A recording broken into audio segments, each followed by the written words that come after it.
អាមស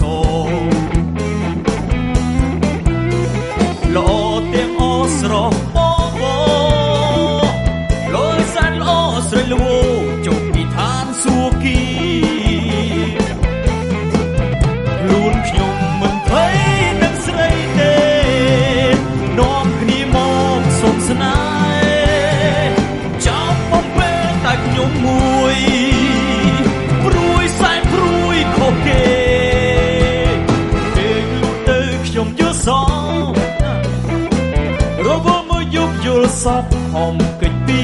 ស្នេហ៍លួងបំខំគ្មានទំនេរស្នេហ៍នេះខុសគេឲ្យខ្ញុំភ្លេចភ្លាំងស្មារតីខ្លួនខ្ញុំមិនភ័យនឹងស្រីទេនាំគ្នាមកសូមស្នេហ៍ចាំបំពេតែខ្ញុំមួយព្រួយសែនព្រួយខុសគេ